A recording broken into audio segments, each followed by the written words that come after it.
ये तो हम सब जानते हैं कि हमारे हर एक्शन को खुशी, दुख, डर, गुस्सा ऐसे इमोशंस कंट्रोल करते हैं।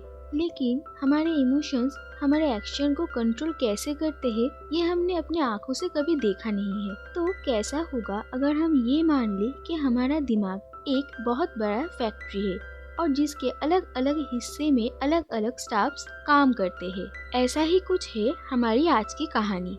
ये कहानी है रायली नाम की एक लड़की की 5 इमोशंस की, कि उसके 5 इमोशंस रायली को कैसे कंट्रोल करते हैं, जैसे कि जॉय, सैडनेस, फियर, डिस्गस्ट और एंगर। रायली अपने मम्मी पापा के साथ मिनेसोटा में रहते थे। वो अपने मम्मी पापा के साथ बहुत ही खुश थी। जन्म के बाद से ही रायली ने अपनी जिंदगी में जो जो एक्सपीरियंसेस किए थे वो सब कुछ उसके माइंड में मेमोरीज के तौर पर रहती थी और ये मेमोरीज कलर्ड ऑर्ब्स के तौर पर स्टोर होती थी, जो कि दिन के खत्म होने के बाद यानी रायली जब सो जाती थी तब लॉन्ग टर्म मेमोरी में चली जाती थी।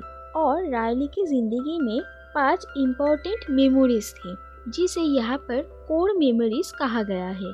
और इन्हीं 5 कोर मेमोरीज से रायली की 5 पर्सनैलिटीज डेवलपमेंट हुई थी, जो कि थी उसकी फैमिली के लिए उसका प्यार, उसकी ऑनेस्टी, उसकी मस्तीखोर अंदाज, उसकी फ्रेंडशिप और उसकी हॉकी खेलने की इच्छा। और रायली की माइंड में जहाँ पर उसके इमोशंस उसे कंट्रोल करते थे उस जगह को हेड क्वार्टर कहा जाता है।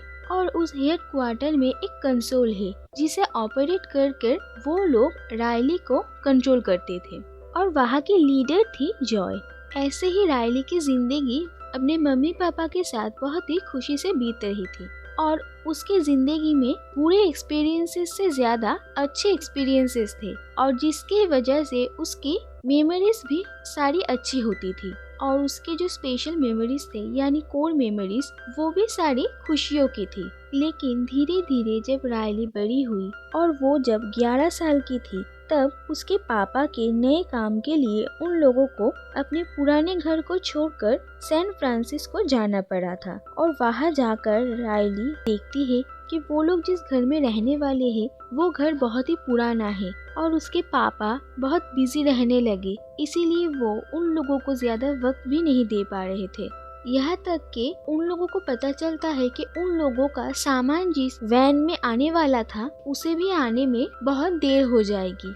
नए शहर में आते ही इतने सारे बुरे एक्सपीरियंसेस की वजह से रायली की पहली बार बहुत सारी एक साथ बुरे मेमोरीज भी बने थे, जिससे जॉय काफी परेशान हो गई थी और वो तय करती है अगले दिन रायली नए स्कूल में जाने वाली है और इस दिन को वो बहुत खास बनाएगी और उसके लिए कोई भी बुरे मेमोरीज नहीं बनने देगी। लेकिन पहले दिन स्कूल जाकर ही रायली को उसका स्कूल पसंद नहीं आता और वहाँ पर जो उसके क्लासमेट्स थे उन्हें भी रायली को कुछ खास पसंद नहीं आता। और जब टीचर उससे पूरे क्लास के साथ इंट्रोड्यूस करवाती है और उसे अपने बारे में पूछती है तब जॉय रायली की सारी अच्छी अच्छी मेमोरीज को उसे याद करवाती है और उसे खुशी से अपने बारे में बताने में मदद करती है। लेकिन तभी सैडनेस उन सारी मेमोरीज को टच करती है और रायली उन सारी मेमोरीज के बारे में बताते बताते दुखी हो जाती है और पूरे क्लास के सामने रो देती है। ये बहुत ही बुरा एक्सपीरियंस था, इसीलिए रायली के माइंड में पहली बार एक दुख की कोर मेमोरी क्रिएट होती है। लेकिन जॉय रायली के माइंड में कोई भी दुख भरी कोर मेमोरीज नहीं रहने देना चाहती थी, इसीलिए वो उस सैड कोर मेमोरी को एक वैक्यूम ट्यूब की मदद से वापस भिजवा देने की कोशिश करती है। लेकिन सैडनेस उसे रोकने की कोशिश करती है और इसी दौरान एक्सीडेंटली जॉय, सैडनेस, बाकी के 5 कोर मेमोरीज उस वैक्यूम ट्यूब के मदद से हेड क्वार्टर से निकल जाते हैं और सीधा लॉन्ग टर्म मेमोरी स्टोरेज में जाकर गिरते हैं। तो दूसरी तरफ हेड क्वार्टर में एंगर, फियर और डिस्गस्ट ऐसे इमोशंस होते हैं जो अब रायली के सारे एक्शंस को कंट्रोल करने के लिए रह जाते हैं और जिसका रिजल्ट ये होता है कि रायली पहली बार अपने मम्मी पापा के साथ रूडली बात करती है और जिसके वजह से उसके पापा और मम्मी बहुत हर्ट होते हैं। फिर रायली अपने फ्रेंड्स के साथ भी बहुत बुरी तरह से बात करती है। और सबसे बड़ी बात, रायली को हॉकी खेलना बहुत पसंद था और सैन फ्रांसिस्को में आकर उसने एक नए हॉकी टीम में ज्वाइन भी किया था। लेकिन जॉय हेडक्वार्टर में नहीं थी और बाकी के इमोशंस उसे अच्छे से कंट्रोल नहीं कर पाते हैं।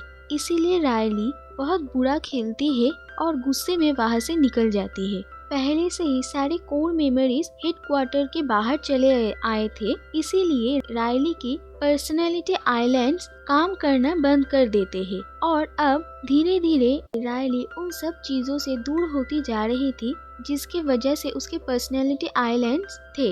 इसीलिए अब रायली के पर्सनालिटी आइलैंड्स टूट के मेमोरी डंप में गिरने लगे थे।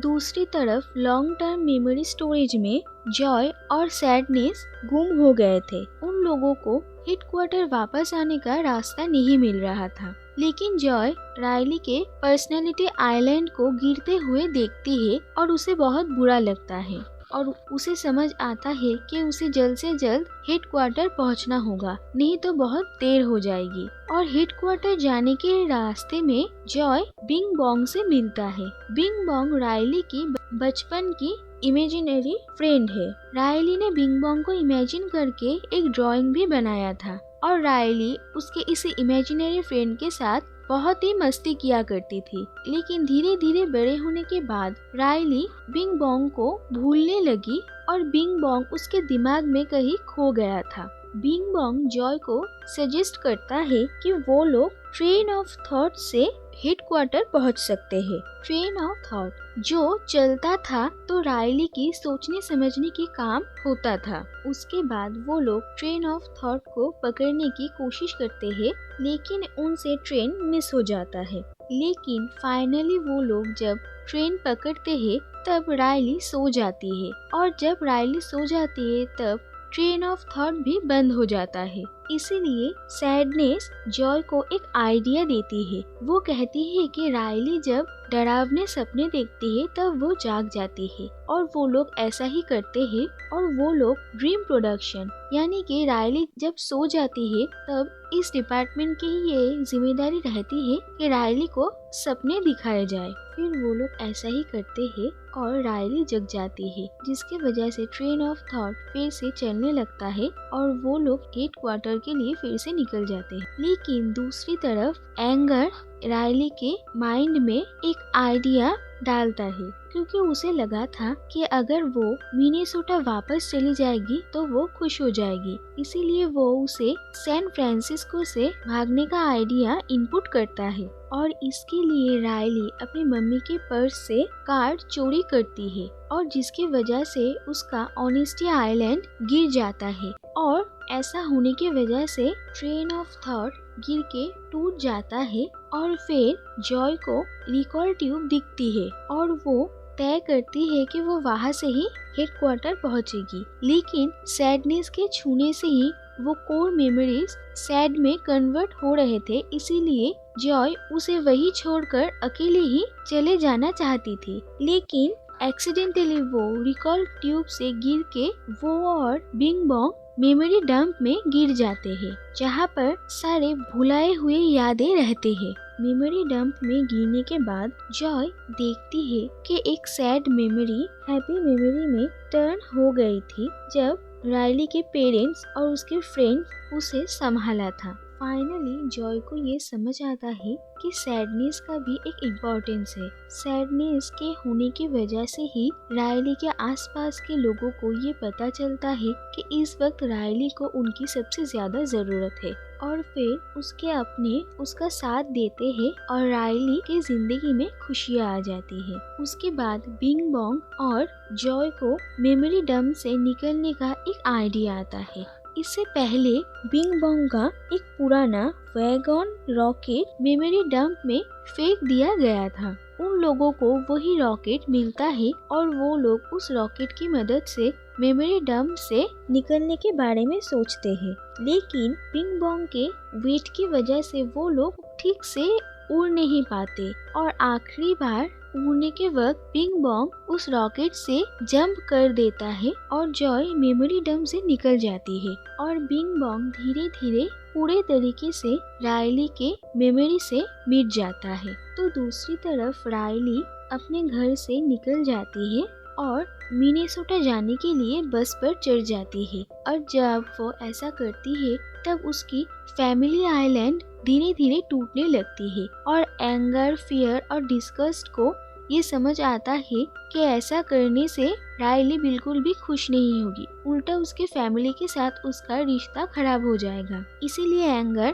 कंसोल से उस आइडिया को निकालने की कोशिश करता है, लेकिन वो आइडिया इस तरह से वहाँ पर अटक जाता है कि वो निकल नहीं पाता और धीरे धीरे पूरा कंसोल ही काम करना बंद कर देता है। उन तीनों को ये समझ नहीं आता कि अब वो लोग क्या करेंगे और पूरा कंसोल खराब हो जाने की वजह से रायली कुछ भी फील करना बंद कर देती है। तो दूसरी तरफ जॉय सैडनेस से फिर से मिलती है और वो दोनों एक लास्ट चांस लेकर हेडक्वार्टर पहुंच जाते हैं और जॉय को देखकर बाकी के इमोशंस बहुत खुश होते हैं, लेकिन जॉय सैडनेस को सब कुछ ठीक करने के लिए कहती है और सैडनेस हाथ लगाते ही एंगर का लगाया हुआ आइडिया निकल जाता है और कंसोल वापस से एक्टिव हो जाता है और ऐसा करने के बाद रायली को होश आता है और वो बस से उतर जाती है। तो दूसरी तरफ रायली के मम्मी पापा बहुत परेशान हो जाती है कि रायली अभी तक स्कूल से घर क्यों नहीं लौटी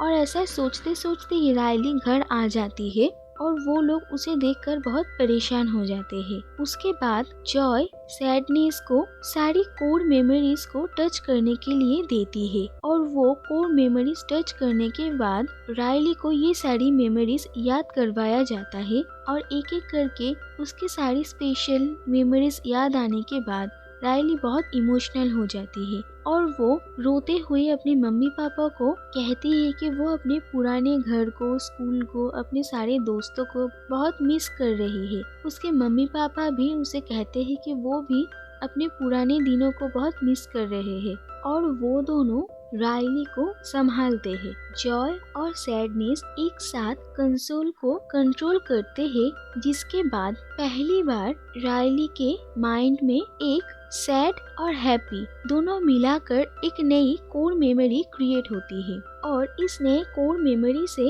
रायली के एक नई पर्सनालिटी आइलैंड क्रिएट होती है, जो ये रिप्रेजेंट करता है कि रायली अब धीरे धीरे सैन फ्रांसिस्को के लाइफ को एक्सेप्ट करने लगी है। धीरे धीरे एक साल बीत जाते हैं और रायली अपने नए घर को अपना लेती है और अपने नए फ्रेंड्स भी बनाते हैं। रायली नया हॉकी टीम भी ज्वाइन करती है और वो बहुत अच्छा हॉकी भी खेलने लगती है।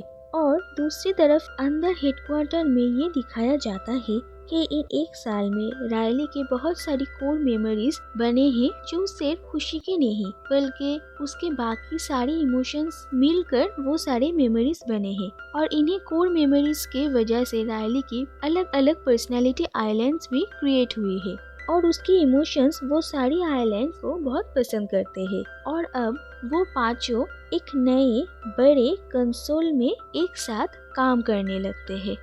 इस कहानी के जरिए हमें ये दिखाया गया है कि हमारे इमोशंस कैसे काम करते हैं और ये एक बेहतरीन कहानी है। अगर आपको ये वीडियो पसंद आया तो इस वीडियो को लाइक कर दीजिए और ऐसे ही अच्छी अच्छी कहानियाँ सुनने के लिए इस चैनल को सब्सक्राइब करके नोटिफिकेशन बेल को ऑन कर दीजिए ताकि इस चैनल पर आए हुए हर वीडियो का नोटिफिकेशन आप तक पहुंच जाए। Thank you for watching.